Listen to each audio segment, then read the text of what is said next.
Olá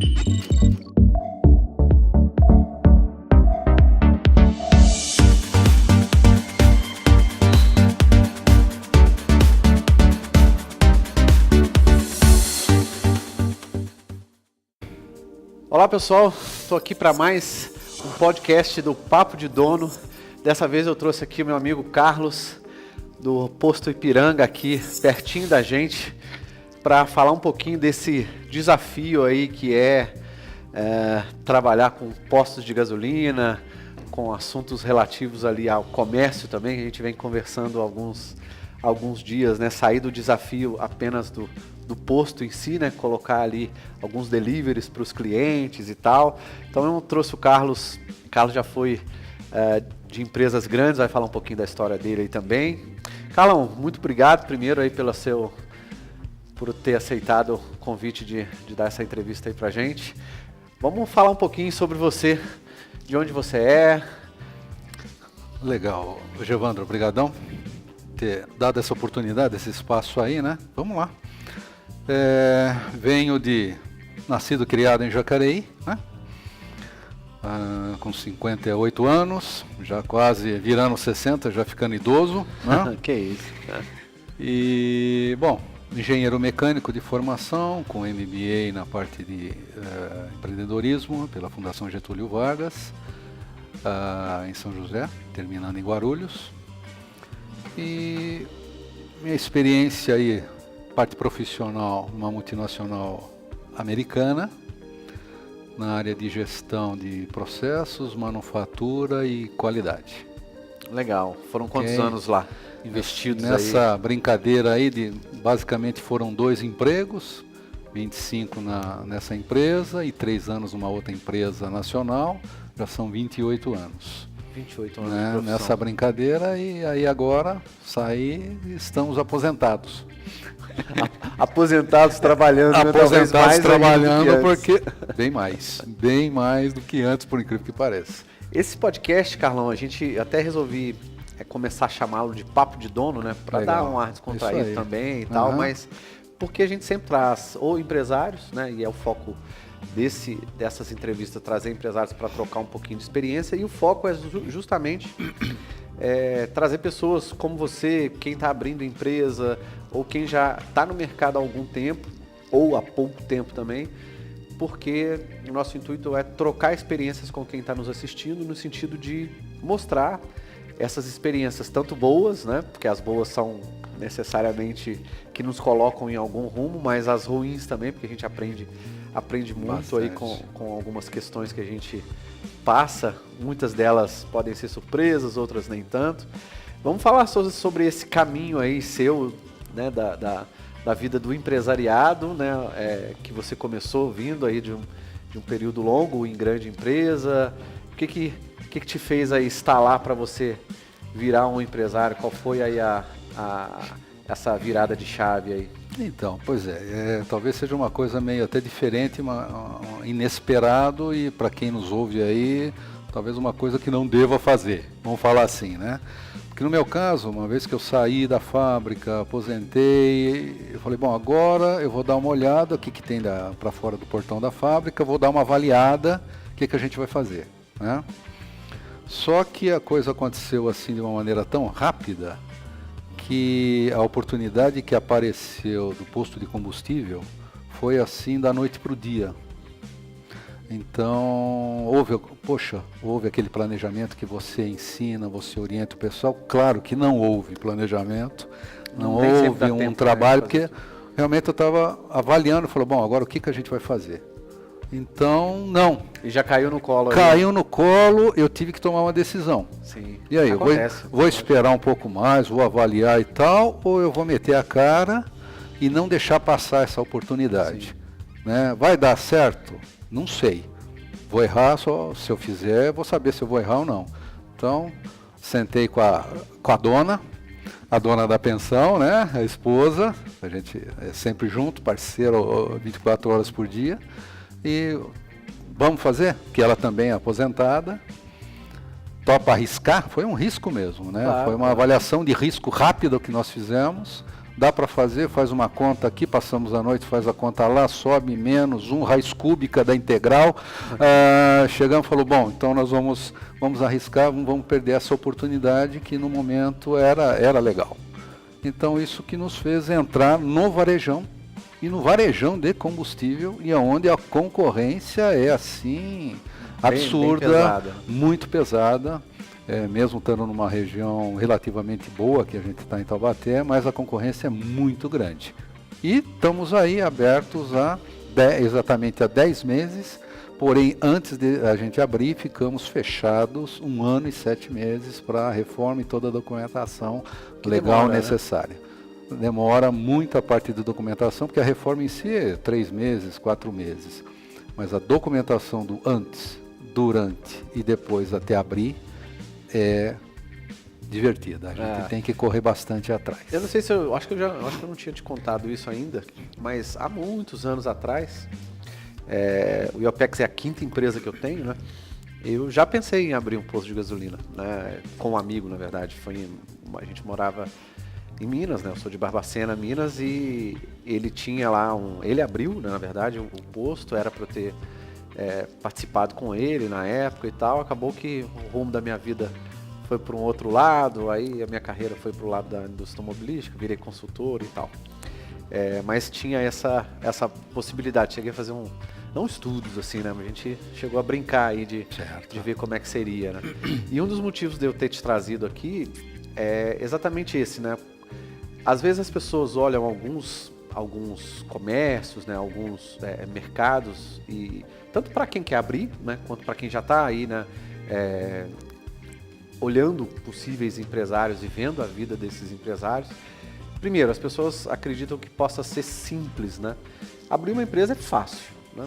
Mas não é simples, né? Pelo contrário, tem inclusive negócios como o seu, que além de não ser simples, não ser fácil, ainda é complexo no sentido, você ficou 1 ano e meio, né? 1 ano e 7 meses. 1 ano e 7 meses só para receber as documentações, né? As licenças e tal. Então, mercado de postos de combustível é assim, quem mexe no setor da saúde é assim. Tem aí a Anvisa, tem vários órgãos que você tem que pedir benção para poder pegar algumas autorizações, algumas licenças. E o que você mais aprendeu assim desse período pré-abertura da empresa? O que você pode falar para quem está nos ouvindo aí, né, que inclusive pretende, quem sabe, abrir ou um posto, né, ser concorrente seu ou não, mas assim, no sentido de experiência mesmo, ó, isso aqui tem que ser planejado com mais calma, isso aqui precisa ser visto e tal, porque são coisas que nos pegam mesmo de surpresa, né? Eu acho que um ponto, não é o primeiro ou o último e tal, mas um ponto, realmente, o planejamento é imprescindível, por mínimo que seja. Eu acho que a gente tem que parar um pouquinho, dar uma planejada, por mínimo que seja. Pôr alguma coisa no papel, foi o que eu fiz, num curtíssimo espaço de tempo para a gente tomar essa decisão, então não tem como. Acho que um outro ponto é paciência, porque a ansiedade, ela acompanha muito a gente, porque você quer ver o negócio rodar, você quer ver funcionar, obviamente você quer ver os frutos daquele negócio que você está se dedicando literalmente de corpo e alma. Sim. E não é assim, calma. Então é um jogo de paciência bastante importante, sua, da família, né? Que a coisa você está vendo e não vai. Está vendo, prazo estoura, prazo estoura, prazo estoura. Poxa, então para que planejamento? Caramba, você faz estoura. Por quê? Você depende de terceiros, quartos e assim por diante. Então esse jogo de paciência eu acho que é muito importante. O outro é você ter um network, uma rede de contatos definidos para essas fases que você vai ter de montar o seu negócio. O que você vai precisar, quem você vai precisar contatar, né? No caso de licenciamentos, por exemplo, quem que são as pessoas que podem te auxiliar para que a coisa ocorra correta num espaço de tempo justo. Sim, sim. Tá? Ninguém quer passar na frente de ninguém, né? Ninguém quer passar na frente de ninguém, ninguém quer usar qualquer subterfúgio ilegal, seja lá o que for, né? Mas que a coisa ande. Sim, tá claro. certo? Então, essa definição de pessoas, buscar essas pessoas que realmente te ajudam, é muito importante. Identificar, né? Porque às vezes você encontra pessoas que, né, não ajuda muito. Não vão te ajudar muito. Não ajuda muito. Então eu acho que esse é o terceiro ponto, respondendo sua pergunta, porque eu entendo, nessa fase de abertura do negócio. Legal. Ok? Hoje, é lógico que todo empresário, quando abre, né, você está com 10 meses lá, ainda está vivenciando esse período aí vamos dizer, do amadurecimento da empresa, não é nem do crescimento ainda, né? A gente espera que você cresça, obviamente. Quais são os principais desafios? Se você fosse falar assim, sei lá, uns 3 ou 4 principais desafios dessa... Virei a chave, abri o posto. Quais são os desafios que você tem passado aí nesses 10 primeiros meses de vida da nova empresa? Bom, eu acho que o primeiro desafio é saber qual vai ser o seu produto de venda, ter bem claro isso, qual vai ser o seu pacote de valor aí que você vai oferecer aos seus clientes. E, obviamente, em paralelo a isso, quem são os seus clientes? Acho que esse é um ponto importante. A definição dessa persona aí. Isso, essa persona, né, grata, porque a gente precisa do cliente. Claro. A gente depende 150% dos clientes. Não tem jeito.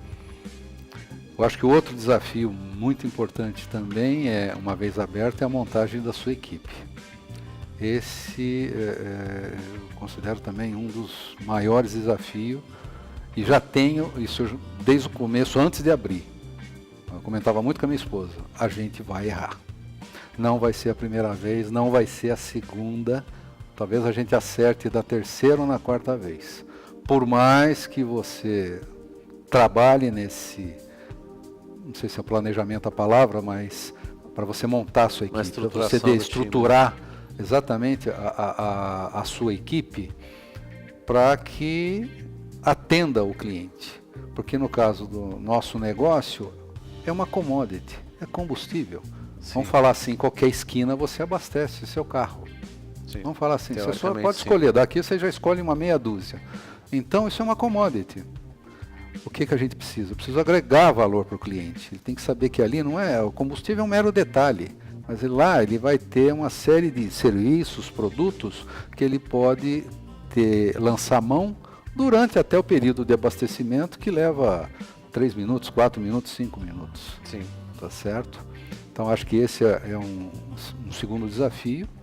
Talvez o terceiro desafio é lápis e borracha e um papel, né? Vamos traduzir isso num bom controle dos seus gastos, dos seus investimentos, né? Porque a coisa acontece, é muito dinâmica, aparece os imprevistos, né? Aqueles gastos, aqueles custos imprevistos, investimentos imprevistos. Então você tem que estar sempre atualizando isso e tendo na palma da sua mão como é que está indo o seu negócio do lado financeiro agora que estou falando. Tá? Legal. Então eu acho que seria de bate-pronto, seriam esses três. Talvez vindo com um quarto aí, uma coisa que você trabalha também, muito forte, e são os processos, né? A definição dos processos. Então, para mim, os 4 estão na mesma linha, né? Vamos falar assim. As pessoas que trabalham no varejo, eu tenho agora 2 clientes que são do varejo, né? Elas têm uma dificuldade, sabia, de não por inexperiência, né, mas as pessoas do varejo em geral, os empresários do varejo têm dificuldade em, primeiro, saber quais são esses processos da empresa, porque todo mundo acha que não precisa, né, infelizmente, e a gente que veio de grande empresa sabe que processo é tudo, né? Processo e pessoas, sem esses dois você não vai fazer nada, mas eles têm muita dificuldade, como eu falei, né, número 1, de saber que precisa e que existe, e como até usar, né? Porque às vezes eu tenho um cliente que tem loja, né? Loja vende móveis, vende outros itens aí, até cresceu muito nos últimos anos. E na hora de definir processo, mas como é que eu vou ver? O cliente só chega e já compra. Não, você tem N formas de você padronizar os processos para treinar as pessoas, né? Porque o colaborador não vai ficar eternamente ali, né? Os donos talvez vão ser eternos, até que a empresa seja vendida ou que você queira fechar, você vai ser o dono, né? Uma sucessão, então, você precisa treinar, o colaborador vai sair, se o processo não estiver padronizado, se não tiver descrito para você dar um treinamento para quem vai entrar, entender quais são as partes onde o cliente pode enxergar os seus produtos e os seus serviços de maneira diferente, isso o processo ajuda muito, né? Porque se você for pensar no posto, né, tem um processo de abastecimento, tem um processo de atendimento do caixa, tem um processo de venda de produtos no delivery, tem um processo dos serviços de troca do pneu. Infinidade. Né? Você tem vários processos lá que as pessoas às vezes não enxergam ou acham que, pelo fato de ser muito simples, não precisam padronizar e não precisam detalhar esses processos. Né? Aí não querem medir, e aí se não mede não tem resultado. Então assim, você falou uma coisa que é dificuldade de todo mundo, não é só novidade para você nesse sentido assim, né? Eu adicionaria, né, uma coisa, experiência própria, Giovandro, que mesmo sabendo, eu tenho um conflito comigo mesmo, porque a coisa é tão dinâmica, muitas vezes você não consegue. Porque, é claro, a gente tem que estar sempre inovando o nosso dia a dia, por mais simples que seja, você cria um novo procedimento, ou você fala, olha, eu vou fazer uma promoção a partir de amanhã, ou a partir de já. Não dá nem tempo, você já vai, implementa e tal, depois eu vou avaliar como é que eu vou fazer o processo e tal. Então, muitas vezes, essa é uma outra dificuldade que você, sabendo que tem que definir o processo, até sabe qual é o processo, mas deixar isso de uma maneira um pouquinho mais clara para o colaborador. E não dá tempo. Às vezes você chega atrasado, acontece os erros, aí você corre corrigir, apagar os incêndios diários aí, e muitas vezes você poderia ter evitado isso, parado um pouquinho, peraí, vamos fazer uma promoção X, vamos fazer isso, vamos passar para o colaborador, legal, vamos começar amanhã, 7 horas da manhã. Pronto, quer dizer, a sua chance de errar vai diminuir bastante. Nesse ponto eu acho que a gente tem aí dois temas que são cruciais, né? Primeiro que o dia a dia nos engole, né? Quem mexe no varejo está ali apagando fogo quase que o tempo inteiro. Eu que não sou do varejo, a gente, né, se envolve um monte de coisa aí que nos toma tempo. Então a falta de tempo não nos deixa pensar de maneira a detalhar e parar e, né, estruturar e tal. E a maioria dos empresários deveria pegar aí pelo menos a cada 3 meses e rever um planejamento anual, né? Eu sempre falo, e é desse modo que eu trabalho aqui nas minhas mentorias. Eu geralmente falo para o empresário fazer um planejamento em dezembro para o ano inteiro seguinte, né? A maioria já tem essa dificuldade. Eu acho que o mês de novembro, dezembro, além de estar fechando, e até por ser já meses em alguns negócios aí, mais morto e tal, eu acho que é um período que necessariamente, até mesmo para quem tem comércio, que o comércio bomba, né? Porque é diferente, tem mercados que o mercado piora, mas tem outros que o cara fala, pô, aí em dezembro é que eu não vou ter tempo mesmo. Cara, então se é dezembro que você não vai ter tempo mesmo, faça em outubro. Faça em outro período. Mas você tem que poder tentar enxergar o ano inteiro, não no detalhe, não, né, fazer continha de tudo que você vai fazer, mas projetar suas verbas, saber onde é que você vai investir, quais as campanhas que você vai fazer, para que na hora que você estiver chegando perto de fazer alguma coisa, esse planejamento já foi pensado de alguma forma, estruturado de alguma forma, que seja. Você previu um budget, você previu, né, uma grana, você sabe o que você quer fazer ao longo do ano, e aí você só dá o último tapa para poder consertar as coisas, né? Se a gente tivesse essa visão aí de fazer algo mais de longo prazo para depois cortar os pedacinhos e comendo aí o bolo aos pedaços, a gente teria mais... Tomar cuidado com a procrastinação, que não é... E a gente adia, né? E adia mesmo. Procrastina mesmo, olha... É pesada. Hoje, fala um pouquinho pra gente, Carlos, do seu posto ali, o que é que você fornece, salvo, obviamente, a gasolina, o álcool ali, os serviços de um posto de gasolina. Fala um pouquinho em especial, porque eu sei que você tem muita coisa gostosa que eu pessoalmente já consumi várias vezes lá. Obrigado.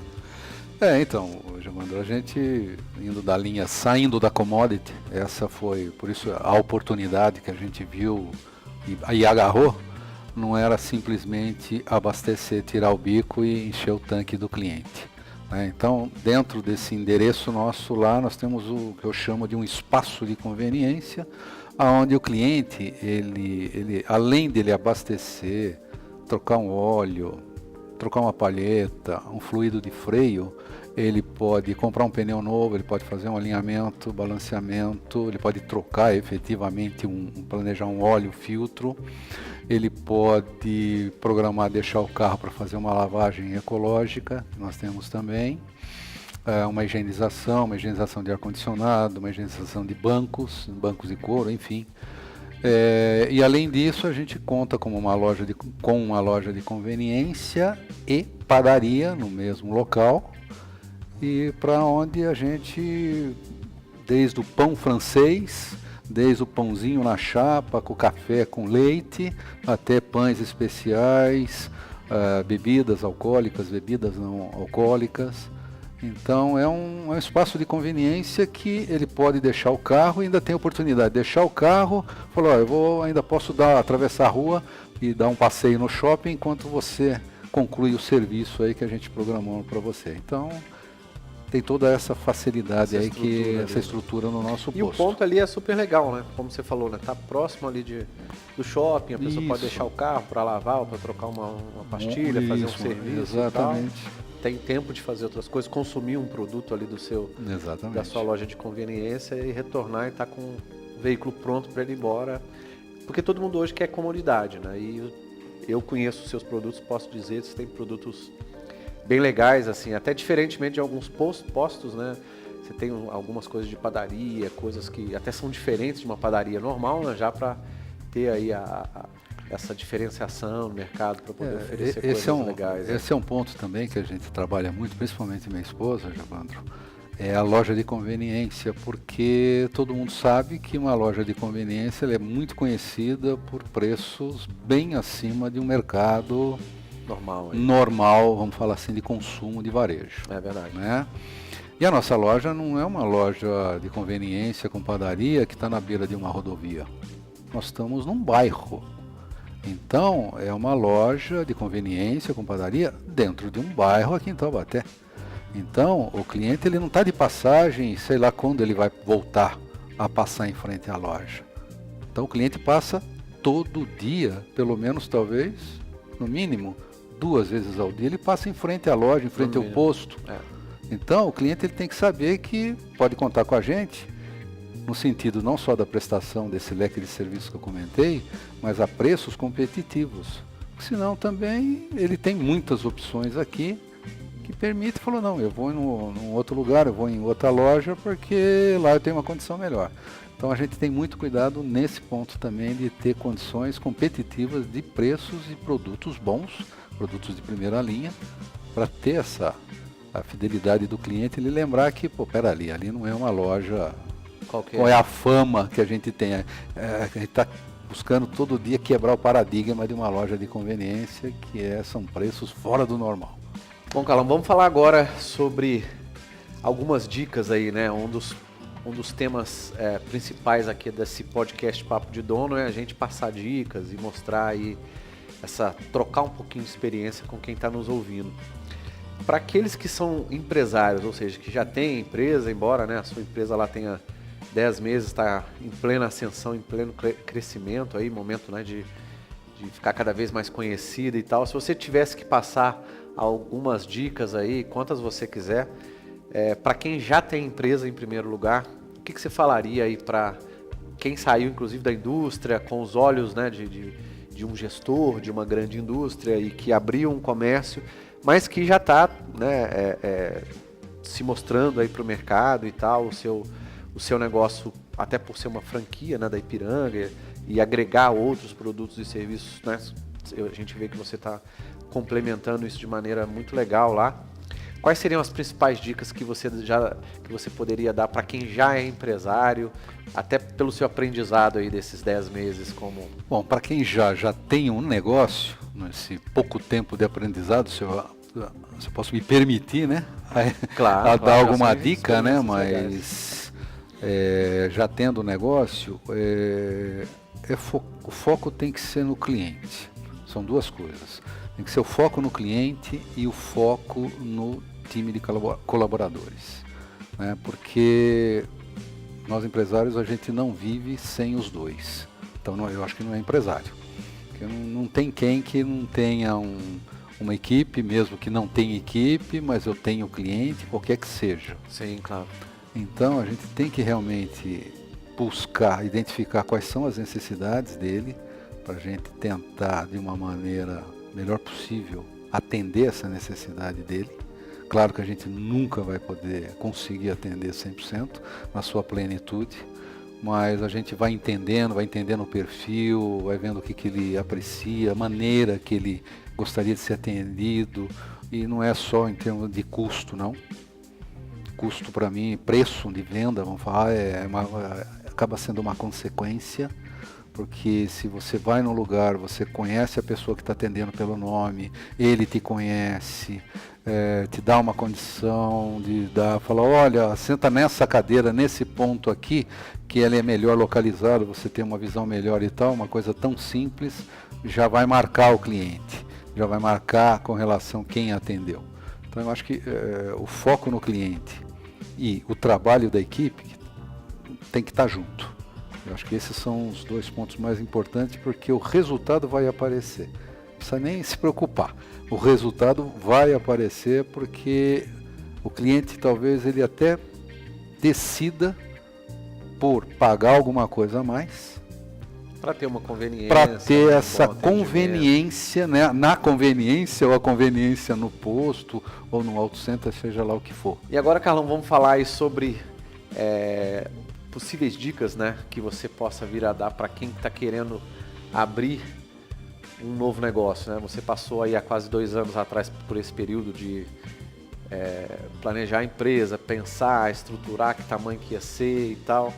O que você acha que você poderia falar aí de dicas para quem gostaria de ter o seu próprio negócio, independente do tipo de negócio que seja, até pela sua experiência aí, que vai contribuir bastante, né? É a primeira vez que eu trago uma pessoa que já teve um nível de gestão numa grande empresa, né? E a gente vê, ou pelo menos eu vejo muito, eu tenho clientes, outros clientes que têm o seu perfil, né? Que saíram de grandes empresas, foram gerentes ou diretores e que tomaram um susto, né? Porque o mercado aqui fora, ele é rebelde, né? Ele Totalmente. É meio cruel aí. Bastante. E a gente tem que tomar diversos cuidados, porque a gente acha que sendo um gestor lá, a gente também vai ser aqui, né? E ser gestor numa grande empresa onde está tudo pronto, os processinhos estão funcionando, Exatamente. Você pede um colaborador para fazer alguma coisa, o departamento financeiro vai lá e faz, o departamento não sei o que, ou seja, a empresa já existe, já tem algo funcionando. Aqui a empresa é o Carlos, ou é o Carlos e a esposa, e todos os processos estão com o Carlos e a esposa, então a gente é a empresa em todos os sentidos, né? Então esses sustos muita gente toma e é complicado. Então, pensando nisso, quais são as dicas que você daria para quem quer abrir aí um novo negócio? Bom, Giovando, olha, eu penso o seguinte, primeira coisa, não tem negócio bom, negócio ruim, não tem. Todo negócio, ele é bom, desde que ele seja estudado e seja adequado para o local que você quer, a finalidade que você quer. Então, acho que a definição do que você quer abrir tem que ser bem trabalhada, bem planejada. E também não fazer nada sozinho. Não adianta achar mesmo, eu tenho um pouco de experiência e tal, e também estou apanhando. Vou lá e vou fazer. Estou achando que, poxa, mas isso eu sei fazer e tal, a gente descobre que eu não sei fazer nada. Ou eu sei fazer de um outro negócio, de um outro jeito, de uma outra maneira, de um outro processo, que não dá para colocar aqui. Aqui é outro mundo, que nem você falou, e é cruel mesmo, né? Então, eu acho que uma vez definido o negócio, você tem que fazer um planejamento legal e, de novo, não fazer nada sozinho.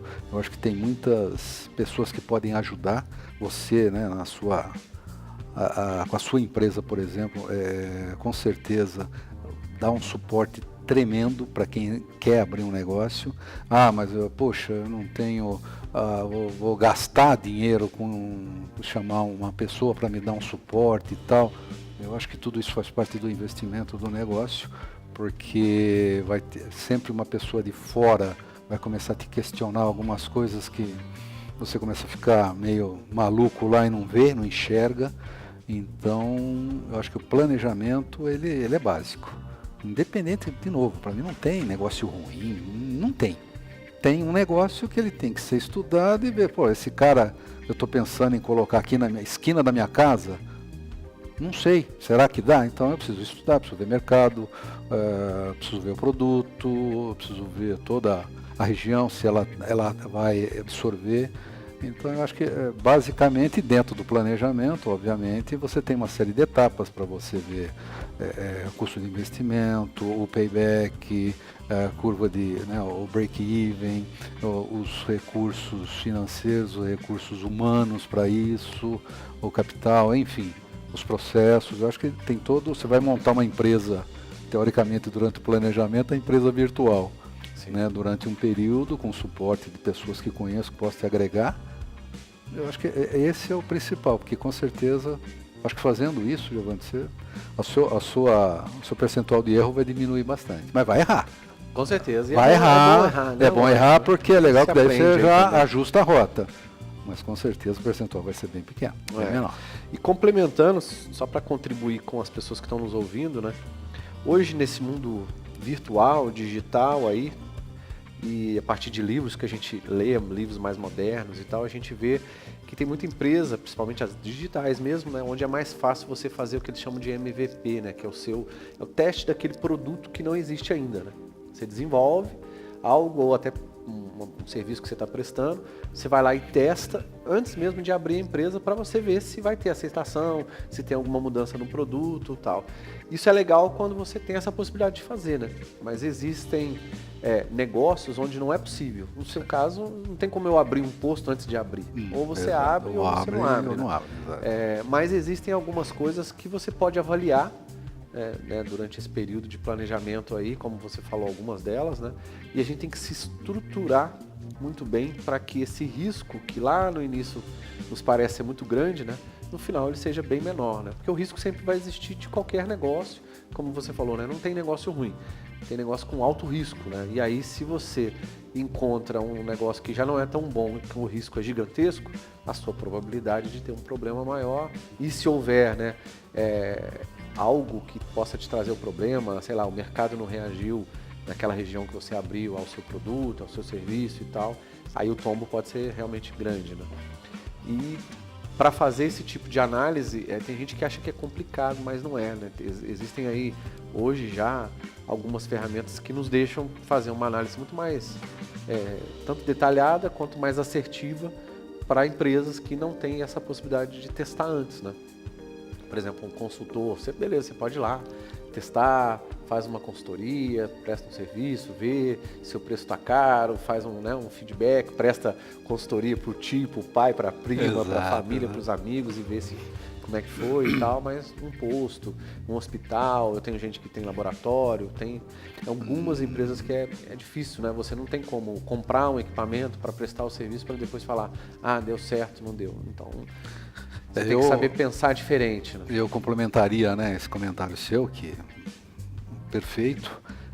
Vou usar uma palavra que a gente usa muito no nosso dia a dia lá na padaria, degustação. Né? Então a gente tem que fazer uma sessão de degustação, que nem sempre é possível, e não só o antes, e depois também. Depois que você abre a empresa, você tem que ter as degustação, porque você não vai ficar parado. Se abriu, pronto, acabou, morreu o assunto, vai ficar aberto. Isso não existe. Você tem que estar movimentando, você tem que estar entendendo, porque a rota vai mexendo. Você tem que ir ajustando sempre a rota, para melhorar, obviamente, né? Então eu traço esse comparativo com a gente na loja, na padaria, porque sempre a gente está buscando um ou outro produto que a gente entende que é adequado aqui para o público. E o que a gente faz? A gente faz uma sessãozinha de degustação. Legal. Então, minha esposa, olha, temos um pão assim com calabresa, mussarela e tal, legal. Poxa, a gente pode até gostar, a gente até experimenta e tal. Pô, mas será que o pessoal vai gostar? Então, vamos fazer uma degustação com o pessoal para ver se realmente vale a pena trazer esse produto. Claro. Eu acho que só complementando o que você acabou de falar, né? Essa degustação é o antes, durante e vamos embora. Verdade. Carlão, estamos chegando aí ao fim da nossa entrevista. Primeiro, muito obrigado aí pela visita. pela possibilidade de conhecer um pouquinho mais sobre o seu trabalho, sobre a sua empresa. E para quem quer contactar ou quem quer conhecer aí o posto, quais são os telefones ou os contatos, se você quiser, até no seu caso é legal deixar o endereço aí para quem está nos ouvindo poder conhecer o seu posto lá e todo o arcabouço de serviços e produtos que você tem lá. Bom, vamos lá, Gevandro. Primeiro, essa oportunidade de estar falando um pouquinho, né, dessa experiência que é muito recente minha, né, para poder estar dividindo com as pessoas. É muito legal porque eu não tive essa oportunidade, né, então, e nem esperava acontecer até você chegar lá e, você não quer fazer e tal? Eu falei, putz, legal, vamos dividir. Porque eu acho que a concorrência sempre vai existir, mas se a gente está trabalhando junto, ter parceiro e tal, a concorrência vai mudando o nome. Mas enfim, eu agradeço bastante essa participação. E nós estamos localizado na Avenida Itália, aqui em Taubaté, no Jardim das Nações, número 1420, em frente ao Taubaté Shopping. Nosso telefone é o 3621-1102. Repete, 3621? 3621-1102, é o Alto Posto Avenida Itália, né? Lá nós temos o Auto Center MAB também, que faz parte do espaço, a loja de conveniência com a padaria e a lavagem, né? E nós temos na rede social, @Alto Posto Avenida Itália, tanto no Facebook, é o mesmo endereço, né, do Instagram. E estamos lá, à disposição, qualquer dúvida, a gente puder atender. Tem dúvida? Passa lá no Posto Ipiranga. Legal. Então, pessoal, esse foi o Carlos. Muito obrigado, Carlos, mais uma vez aí pela visita. Espero que vocês tenham gostado de mais esse podcast aqui, Papo de Dono, com mais um empresário que está aí crescendo cada vez mais no mercado, trazendo experiências e dicas aí pra gente. Um grande abraço para vocês e até a próxima.